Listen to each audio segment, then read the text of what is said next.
record. Hello there. Welcome to another episode of Coyotenomics. Today we're going to talk about a specific New Jersey study on the minimum wage and mostly the mathematical underpinnings of an idea that minimum wage can increase employment. But before we do that, we're going to talk about what we've been reading this week. Luke, why don't you start us off?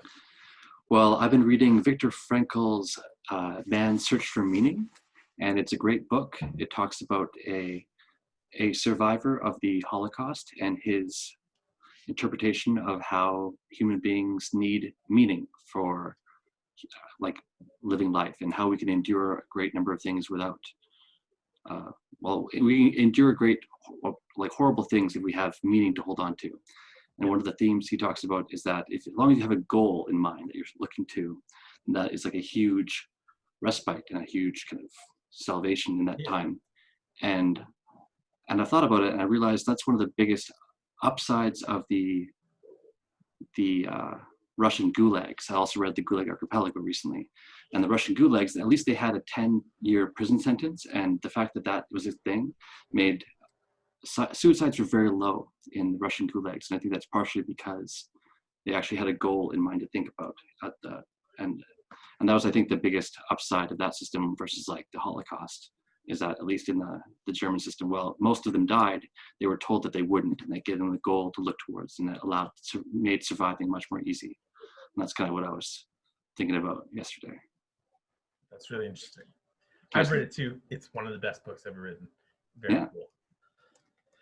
I've been reading about, I'm going to talk about two things. The Hamite hypothesis, which I'll briefly gloss over because it's mostly a historical anachronism. But the Hamite hypothesis was this theory that was used to justify a lot of race, colonial racism in the 20th and especially the 19th century. And it was essentially this weird European hypothesis that there was a first wave of white people that colonized Africa before the modern European colonists got there, and it was used to justify. So, Rwanda is the most classic example, where they'd find the Hutus and the Tutsis, and because the Tutsis seemed whiter in some sense to them, they had these theories that they weren't from there, and these became internalized by people in Africa. So when you talked to Tutsis, they would say that they were from the Mediterranean, which is obviously not true, but they had so internalized these flawed European anthropological ideas that they had but convinced themselves that they were white, basically, even though they clearly weren't. And it's just a very interesting lens to view how fucked up colonialism was, that they would divide Africans into whites and non-whites when there was really no distinction to be made except whatever, maybe the shape of the nose or whatever. And I guess that led to the Rwanda genocide. Is that right? That was a major contributing factor, because they thought that these Tutsis were more white. They put them in power, and then when the Europeans left, the Hutus committed genocide against them because of these racial ideas. A lot of what they thought is that the Tutsis were white colonials from outside of Africa, because it had been so drilled into them that this was true. They're no, this is also a colonizing force. It's bizarre. Crazy. I didn't know that at all. Yeah. And the other thing I've been reading about is a theory that Neanderthals were less reckless than Homo sapiens, biologically. And that was what led to us overwhelming them. And they look at spread patterns of Neanderthals, and how typically Neanderthals did not traverse difficult obstacles. So if you look at their spread patterns, they would hit a mountain range or an ocean or whatever and just stop, and they'd be oh, that's fine, we don't need to get over there. But Homo sapiens have this drive within us that we're fuck, we're gonna get in a boat and travel halfway across the Pacific and shit. And it talks about think about how many people had to die before a boat landed in Easter Island, but we just did it. And that's written into our biology, that we're just what's on the other side, what's on the other side of those mountains, what's on the other side of the ocean. and like immense numbers of Homo sapiens died on these treks, and most of them were unsuccessful, but like some of us made it, and then you'd find more resources and like these untapped valleys that you weren't fighting with other groups of humanoids and stuff. Yeah. It's interesting. Basically, we're dumb, and that was what let us like succeed. Just arrogant and reckless. Yeah. Does that mean that Neanderthals were more localized in a certain area of the planet then, and whereas human beings would have been more spread out, or Homo sapiens? Yes, like Neanderthals didn't immigrate as far into like Western Europe, for example, like because they would have stopped at the Alps and the Pyrenees. They wouldn't have like continued as much. And you may have had like isolated groups and stuff. Like obviously we mingled with Neanderthals eventually and like shared technology and stuff. But like generally they just stayed in like an animal would. They stayed in like an opportune territory that was abundant in resources for them, and like just like, you know, a wildebeest isn't gonna be like, fuck it, I'm going over those mountains. Like I bet there's better grass over there. Like Neanderthals were kind of the same way. They're like, yeah, like it's good here. There's no reason for us to trek, like ford the Nile River and like drown. Like we'll just stay on this side. Yeah, we're doing like, fine. Homo sapiens are like, nah, man, check out this boat. Like, yeah, that's great. Now we're traveling to space, and I'm gonna make it across. And they're like, "What are you doing, man? Like that's not gonna work." And he's like, "Fuck you guys. There's good grass over there." The modern version is Elon Musk. Yeah. And you can kind of like carry it forward to think about like that's something that like is biologically built into us, that we're like a very ambitious, perhaps is one way of putting it, like compared to other animals. You don't need to think of animals as being ambitious. Like yeah, ambitious is definitely the more charitable way of putting it, for sure. Reckless is the word they like to use. Yeah. More like playful, but yeah. Well, especially in the context of like, I'm going to get on a boat and travel off into this blue abyss of an ocean with no promise of anything. That's definitely not, I don't know, I wouldn't call that ambition. Yeah. Like you think about the South Pacific, like Australia, like you can't see Australia from like Eurasia. Like you have to just get out on a boat and hope, right? Like, yeah.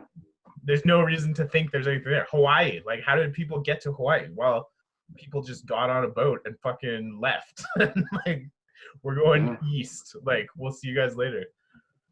I'm sure there's like a lot of things when people were banished and they had nowhere to go. They're like, well, fuck it. Let's take the chance, roll the dice. Some people, like we talked about rites of passage. Some people theorized that this was like in Polynesian society, it was a thing that like every certain number of years or whatever, a whole bunch of people just get on a boat and leave. Like you'd leave to find greener pastures or whatever, and most of them died, but every once in a while one of these groups of maybe like 70 to 100 people like landed somewhere and set up a new colony and then continued the tradition. Yeah, that's wild to think about. It really is, but it's something that we never left behind, you know. Like 100 years ago, we had Ernest Shackleton who's like, I'm just going to go to like the South Pole. And you're like, why? You're going to die. Like, I don't even care. Like, I just want to go. Maybe there's good grass there. Like, there definitely is something very romantic about the idea of, you know, traversing to the stars. And it's just, I never had the thought that like other animals don't do that, but like they don't. Like, no animal is going to like travel over a mountaintop, like that. Only humans do that. Because migration is kind of different. That's like a planned route with reference to a change of seasons. It's not really for sure. But like even that, like I guess birds, like they get to fly over like mountains and stuff. But like if you're like a reindeer migration, you're not gonna like, you'll take the easy path. You know what I mean? Like you're not gonna be like, let's like swim through this river that will kill half of us. Like you'd be like, oh, we'll go around or we'll stop. Like humans are not like that. Humans are crazy in a lot of ways. Menstruation, boobs, all sorts of things. That could be an episode. What makes humans weird? Yeah, oh man, there's so many ways. Yep. Cool. Okay. So Tyson, I hand it to you. Yes, I'm going to, this is an experiment with brand new technology, viewers, so bear with us. But we're going to use the Zoom whiteboard feature today. Oh, and I've become much more bright. Yeah. That's okay. I wonder if I can like color the background. Probably. I mean, it's I fine. could have spent like 5 minutes learning how to do this before I started this episode, but it's too late for that now. Okay, so I'm going to start with have you ever seen in your life like a supply demand graph? Like that was kind of going to be my starting point. Indeed. Do you The really relationship, understand like what it is showing? how the relationship where if supply increases and just the relationship between supply and demand and how it's a fixed relationship, all else being equal. Yeah. So like If you you have increase supply, so like I down guess here supply would and be like price. Oh, look at this. You guys can take screenshots at home. oh man, Over here would be like units. And then you have like supply slopes upwards typically. So like as this is as the as like price increases, the supply increases with more units available. So if I say I'm going to buy something at like $100, obviously more people will sell it at $100 than $10. And then you have like a demand curve that's sloping downwards. So as like price increases, demand will decrease. And there's sort of this idea that there's like this perfect place in the middle where like they're the same. So at some price, supply will meet demand and you'll have no extra supply and you'll have no unmet demand. And that's like your homeostasis of a market. Yeah. Market equilibrium or whatever. So that's a basic underpinning of a market. And these graphs are where the idea of like upward sloping and downward sloping, if you hear those in economics, they're referring to this graph. So if you have like most products have an upward sloping supply curve and a downward sloping demand curve. Would like you really have to stretch it to think of ones that don't. Like stocks would be an example that might not, because like there's an idea that you don't necessarily want to buy a stock more because it's really cheap or something like that. But generally speaking, the majority of goods follow these basic formats. Mm-hmm. So that's our starting point. So the typical simple explanation of labor with regards to minimum wage is that labor follows this similar scope. And there's like, because of the triangle shaped nature here, there's an idea that if you ever like forced something up or down, your new stasis point would be like lower, is the idea. So if you're like, oh, like let's say, so you can think of price, if we're going to increase the price of labor, the idea is that the demand would go down and you'd end up with like something here and there'd be like more unemployment. Mm-hmm. So this is like the basic idea. And this is usually referred to as deadweight loss, the area created. So that's the proposed vision of labor that is put forward. And in a perfect world, that might be how labor works. But there are some people who theorize that labor does not work that way. And there are models that will show that increasing the minimum wage will actually increase employment in certain cases. And I'm going to dig into that example. So let's say that we have, what's your favorite product to use? Like TVs. What? Televisions. Televisions, perfect. So let's say we have people making televisions on a production line. And let's say, this is obviously not true, but let's say like one employee can make a television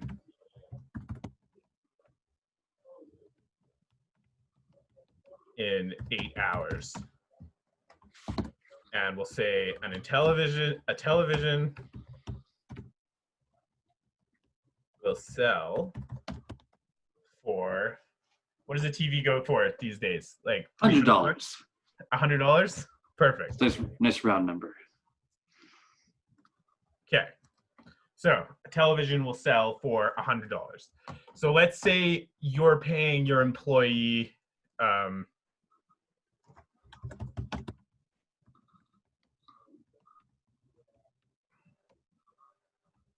$10 an hour. So you profit $20 per TV. Okay, so this is our basic framework of our business. This is obviously a very real business where TV makers are making $10 an hour and making a whole TV every shift. But this is like this basic idea. And you can see that like you can imagine, other than sort of the way it's set up, that like many businesses could be functioning in a space like this where the employee is making 80%. That's very good for our economy, for an employee to take home 80% of the value they produce. But and your employer is taking $20 off the top. That's a pretty good deal for him. Everybody's happy. And in fact, this is such a good job that your employer is basically, and people so much love these $100 TVs that are crapped together in a shift, that your employer saturated the market. So there's this idea of labor. So there's this idea that everyone that he can hire at $10 an hour to make TVs, he is hired in the community. Right. So let's say he has, he's hired 1,000 employees to work in his factory. There are no more employees, or there's no more labor available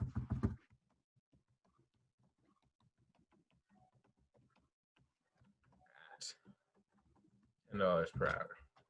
So it may seem fanatical that there's no labor left at $10 an hour, but like the very premise of an upward sloping supply curve, as we discussed earlier, which is like an important bedrock for this whole idea of labor as a market resource, is that there's an upward sloping demand curve. So as like at some point you're gonna run out of people at $10 an hour, but at $12 an hour you might have more luck, right? Mm-hmm. So we're here so far. You're still with me? This all makes sense? Yeah. Oh yeah. Okay, so we're going to introduce the wrench in the works for labor, is that employees, especially like low level, like minimum wage type employees, all want to be paid the same amount. If you have 1,000 people working for $10 an hour and you hire another guy who's making $20 an hour to do the same job, people are going to riot. So you have to, if you're going to give your employees a wage, you have to give everybody a raise, is kind of the idea here. So let's look at that $11 an hour guy. So our guy still has lots of room. He's making $20 per TV. So you can see he makes 20 grand a day in his factory, which is like pretty fucking fantastic. But now he wants to expand more. People want even more TVs. 2,000 or 1,000 TVs a day is not saturating this television market. So now maybe he wants to expand and hire another employee. So if he hires that next guy, it's going to increase the cost of all of his labor. So what is the incremental cost of the $11 per hour employee? So that first $11 an hour employee, you have to give all those other guys a raise. So the incremental cost of that guy is actually $1,011 per day. Well, it wouldn't be 10,000 at 11 because there's 1,000 employees. Okay. Sorry, that's correct. It actually it'd be 8,000 at 11 because it's 8 hours a day. Right. Let's just do it per hour. That's what I was going for. This would be $1,011 per hour. Or, come on. They all make $10 an hour, so it's 1,000. So each employees. One of these guys has to go up $1 an hour to be at $11 an hour, right? Well, I just mean so you have 1,000 employees, so every hour they'd make $10,000, right? Yes, but so this isn't total cost. This is incremental cost. So this is like the cost of the next employee. I see where you're coming from now. So Cool. your incremental cost, because you're going to increase your cost by $1,011 an hour. But that first employee isn't worth that, right? So you can see that like this guy's only going to do $100 of value on his first day, right? Mm-hmm. So if you increase your cost, so the incremental cost here is too much to justify just hiring that one guy. If he hires one more employee, he'll be making less money. And so in fact, if you do the math, you can see that how many employees does he have to hire to profit from doing so? So you can think that profit per, or value per employee, value is going to be employees times $100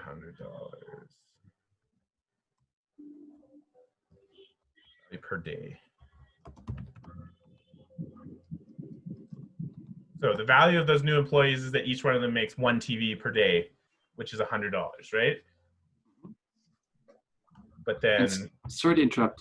There's music happening in my house. That's not bothering you, is it? Nope, I'm fine. Okay, cool.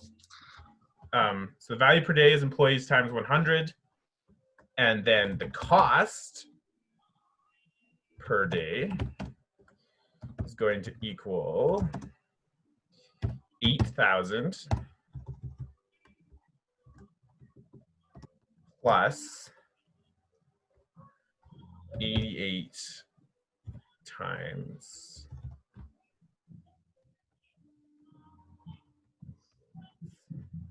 okay, do those numbers make sense? So per day, you have the $8,000 just for opening the can of worms of hiring your next employee. You're going to have that extra $8,000 to raise the wage to $11 an hour. And then you're going to have every new employee you hire is $88.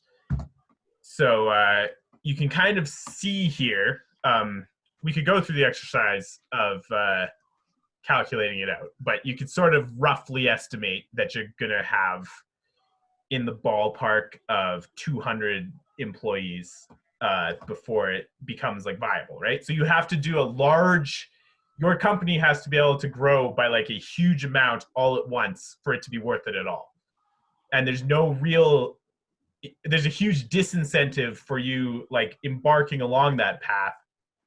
And you have to absorb a lot of risk of sort of like expecting that you're going to make it to the other side, right? Mm-hmm. So so this is the basic outline of why somebody would, even though at $11 an hour, that labor is still profitable. Like at $11 an hour, you're still making $12 per TV, which is less than before, but still lots of money. Like you'd rather make $12 than nothing. Mm-hmm. But the practical consideration here prevents you from growing your business to that degree. Whereas you can see that if the government makes that decision for you and forces that incremental cost upon you, that's unfortunate. But then you're incentivized to expand that wealth. Like as soon as the government raises the minimum wage to $11 an hour, you have no reason not to hire all of these people, and your business will grow, and they can sort of shift you over the hump, if that sort of makes sense. Mm-hmm. So this is like the basic premise.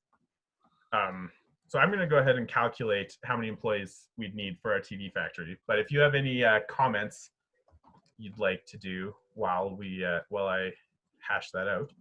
No, I'll let you. I'm just going to sit with this. I mean,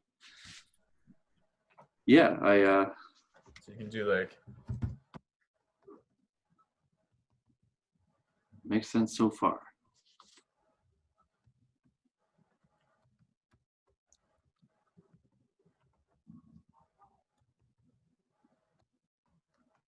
That's actually going to be way more than what I said.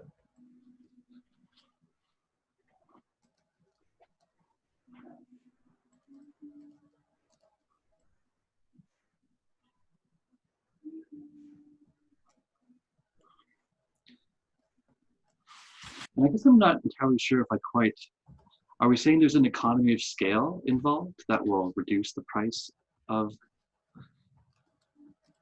I guess. So it's about, what you really have to wrap your head around is this idea of like incremental cost versus total cost. So like, even though like your total cost remains profitable and like expanding your business, like, so like by hiring that extra guy, you still are making money. Like it doesn't make your business like lose value. It just But immediately means that you can only it make just means there's $12 per no TV. incentive for you to hire that guy. You don't want to hire somebody unless you're going to be making more money after you hire them, right? Okay, cool. Yeah, I see what you're saying. Yeah. So at the first switch, you're making $12 a TV, and that massively reduces your profit. But if you still, you know, every time you hire another employee, you're making another $12 an hour. Yeah. So I fucked this up. This is cool. 666 employees, which is an ominous number. Maybe because we're debunking libertarian ideas about minimum wage. But you can see, like, the thing here is that after that, so if you hire 667 employees, this should really be like a approximate. Sorry, I'm getting math. But if you hire 667 employees, you're golden. You're making more money than before.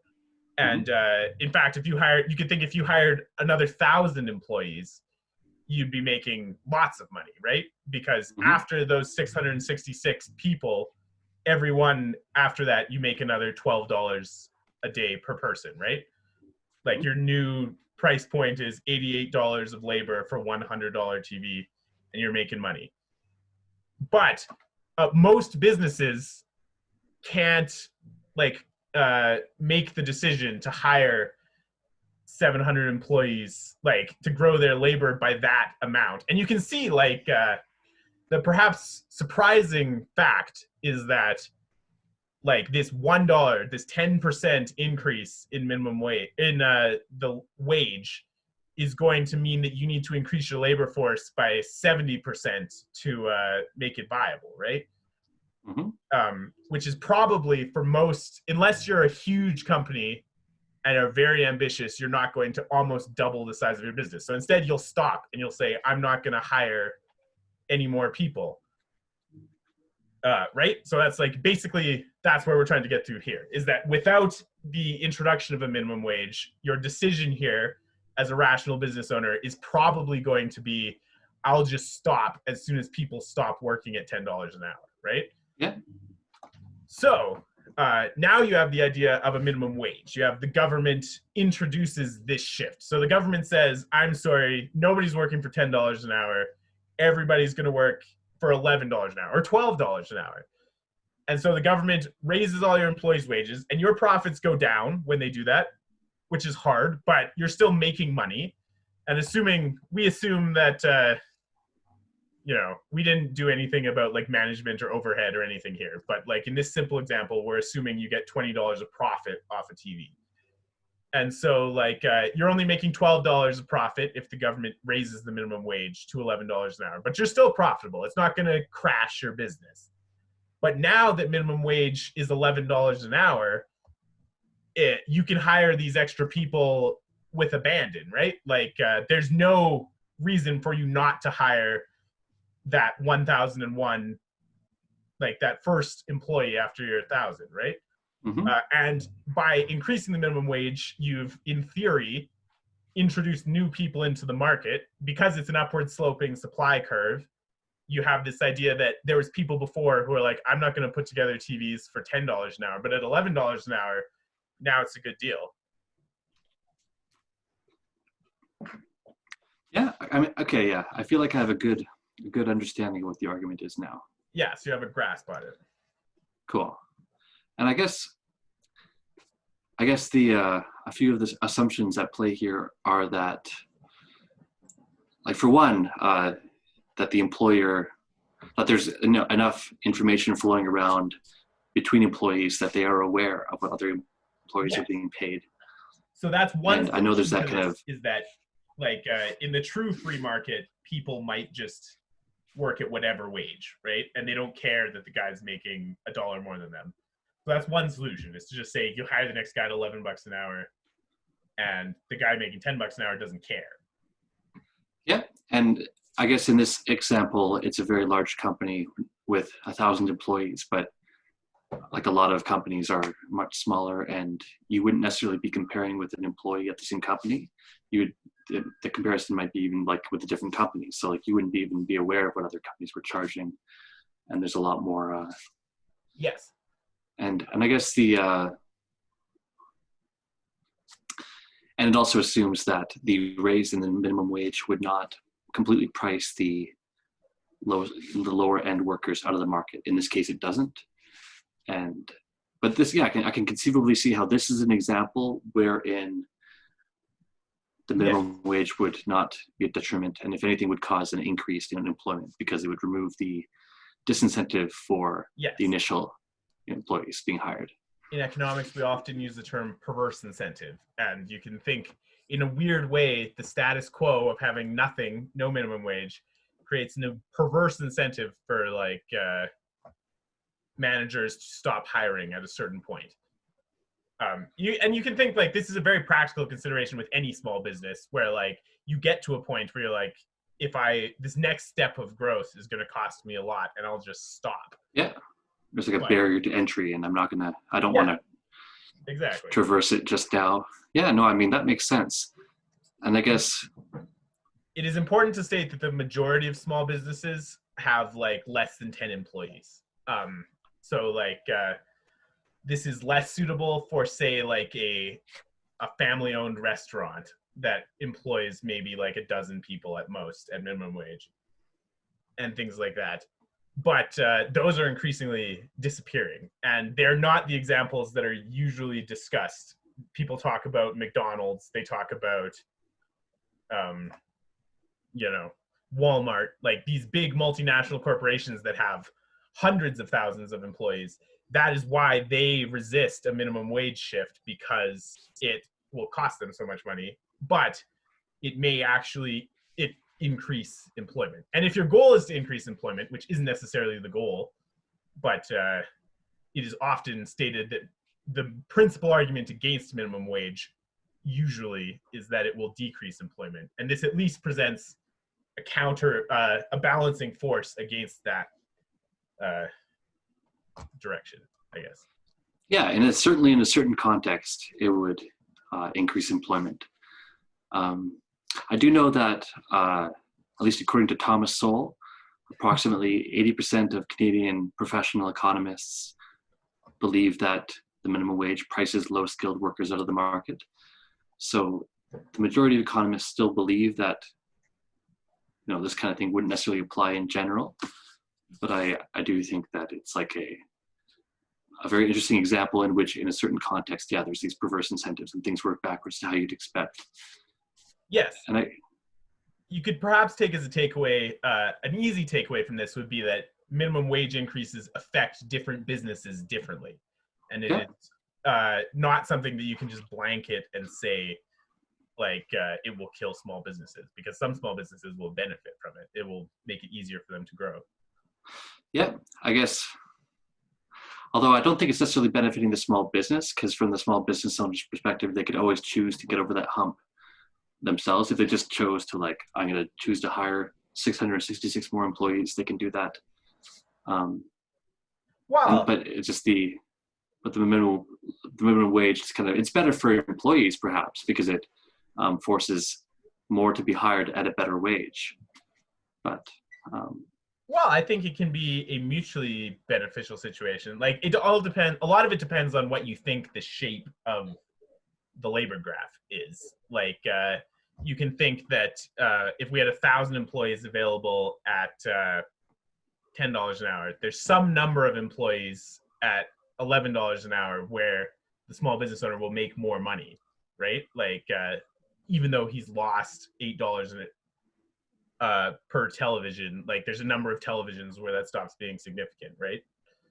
Yeah, but I'm just saying he could reach that point as well without being kind of nudged Certainly. in that direction by the government mandate. But yeah, I see.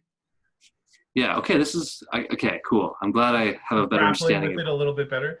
it. Was really messing with me for sure, and it makes sense for sure. I guess it would just be a question at this point of an empirical studies and to what degree does this bear out with the evidence, and that's obviously not something I've looked into personally. No, it's not something I've looked into either. And I should say, like, this is not I'm not making any claim that this is going to apply to 9 out of 10 businesses, but yeah.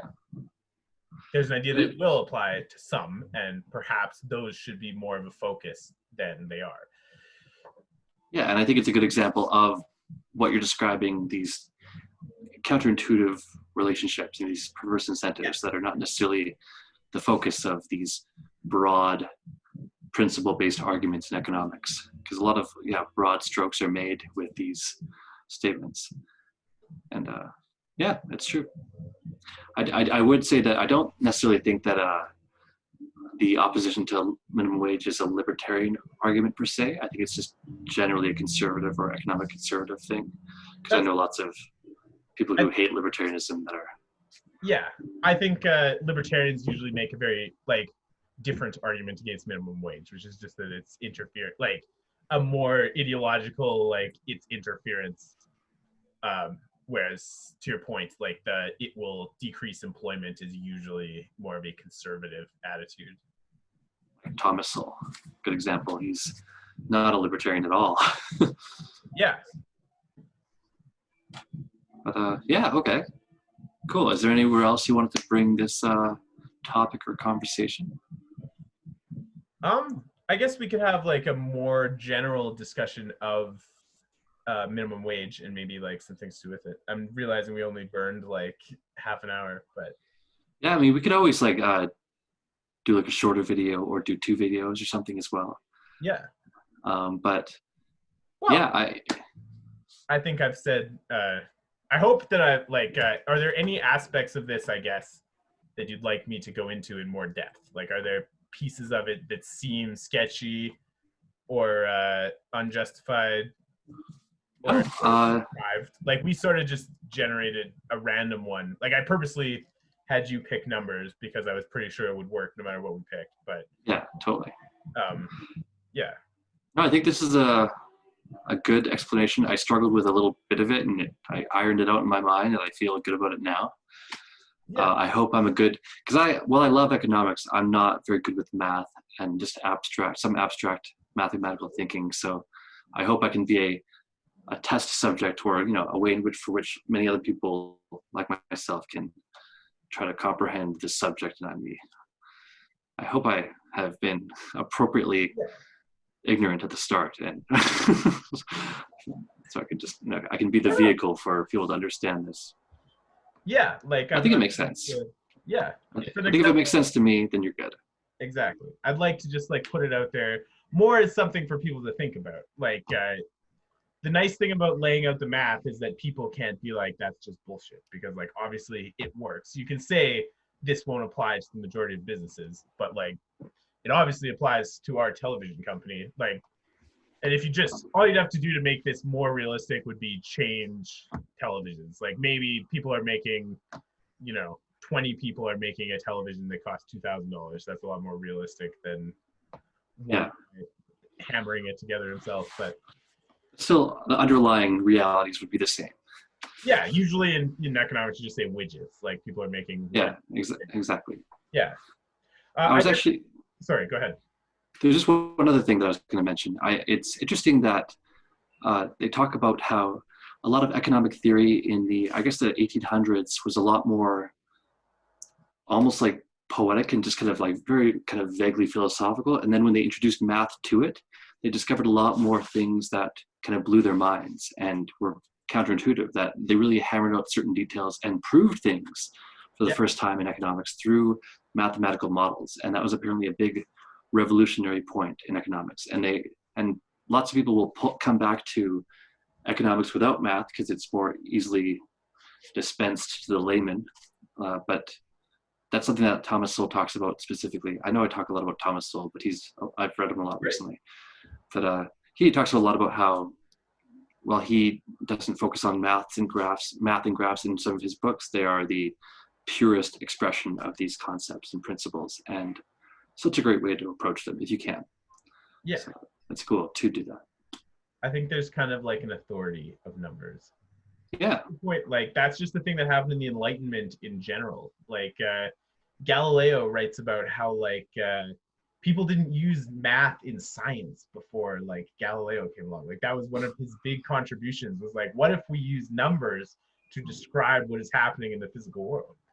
And before that, it's just like Aristotle type science where you're like, what if there's like 5 elements, and what if like, what if the sun's as far away from the earth as the earth is from the moon? Like, you know, people just guessed at random shit. Like, and it was kind of like in about, you know, in the 1700s ish, that we have this big enlightenment of just like, yeah, like, why don't we use math? And That's so wild. I know, it's crazy to think about, right? Like science before math. Art. Yeah, absolutely. That's how it was often described. Yeah. Is that it was much more of a, I use poetry, but much more of an art, whereas things like expressions were much more poetic and guesswork rather than quantifiable. Absolutely. I guess one more thing I'll say to give some background to this. I alluded to it at the beginning of the episode, but sort of the background of this example comes from a study done in New Jersey where they had implemented a minimum wage increase, and they wanted to study the effects of it on employment. And the goal was largely to show that it was increasing unemployment and all these things that are typically said. And what they actually found was that there was no credible decrease. And in fact, in certain areas of New Jersey, increasing the minimum wage increased employment in this time. More than they would expect with like external third-party economic forces. And so they came away with this question of like, why is that the case?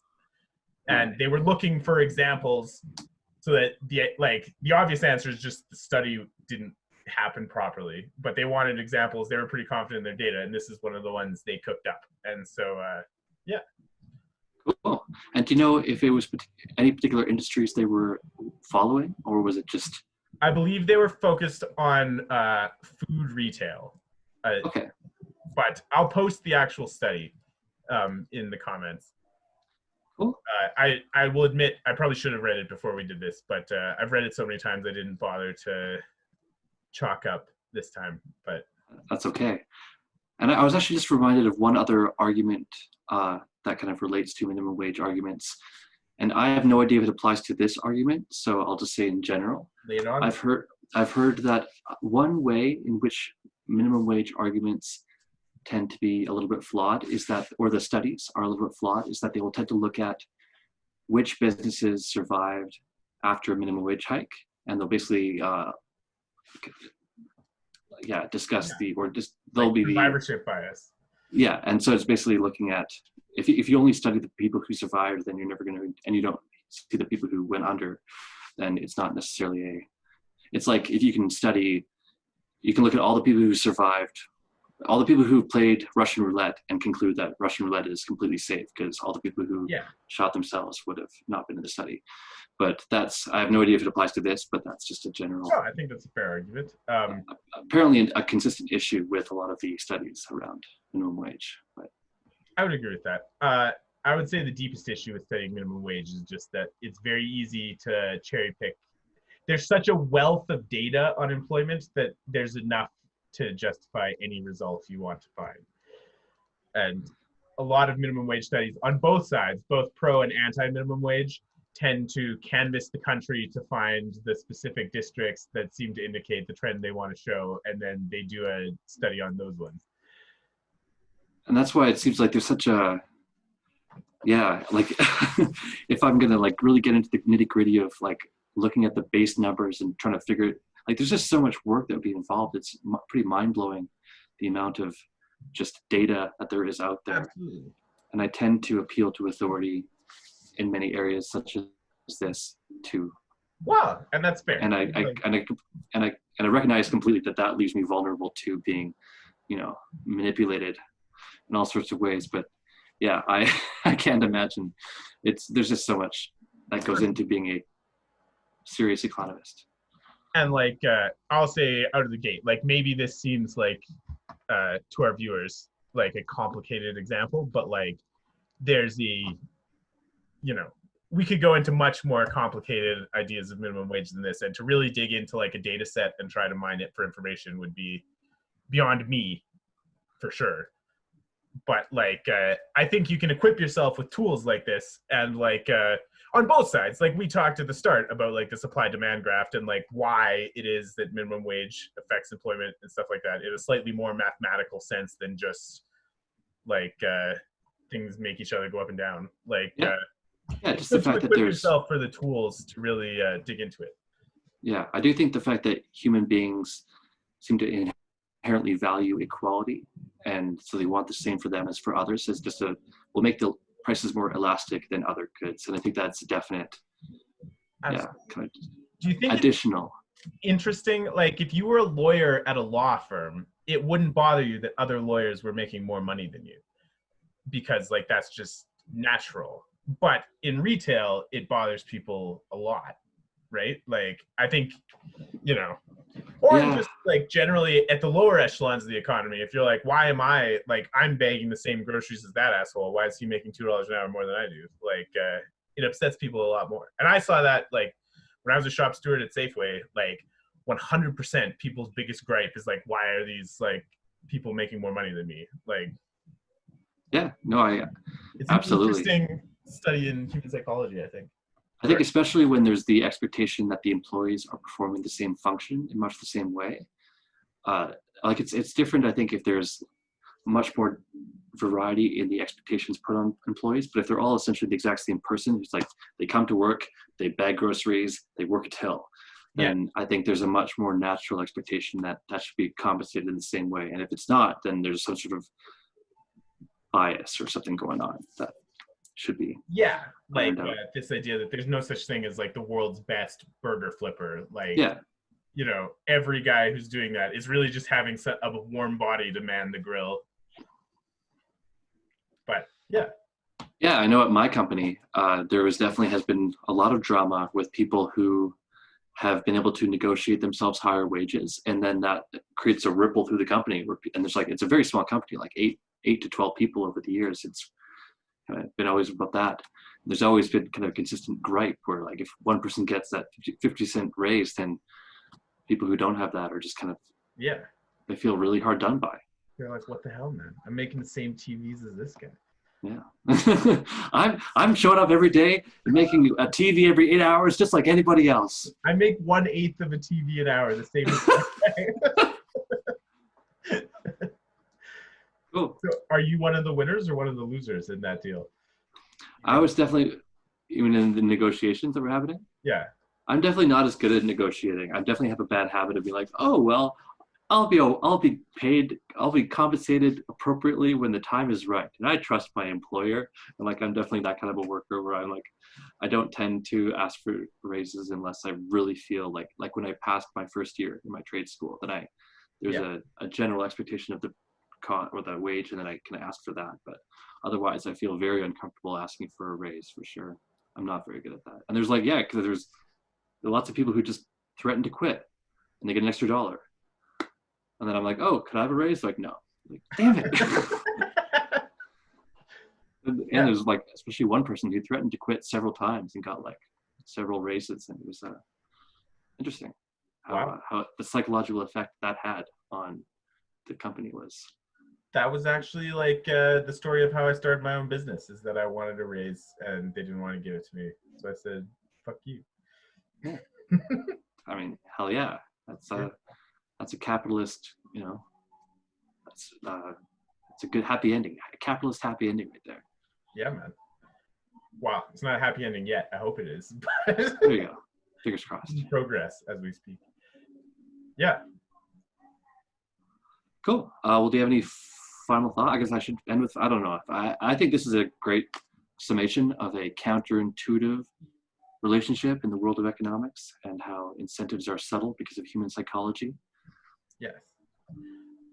I guess my final words would be that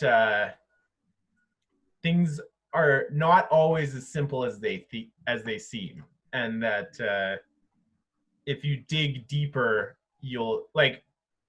I think people should think of this as like the rule more than the exception. That if you dig into economic concepts, we tend to oversimplify economics into very basic concepts, but when you actually dig into it, it's more complicated than that. That would be what I'd like to leave people with.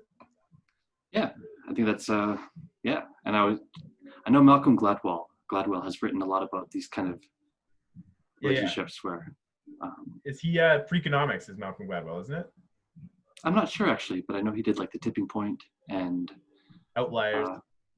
Yeah, one great book about the irrationality of human nature and how we don't necessarily approach deals in a consistent way, and that causes all sorts of counterintuitive outcomes. But I can't remember the title, and I already gave my final words, so I feel this is entirely inappropriate.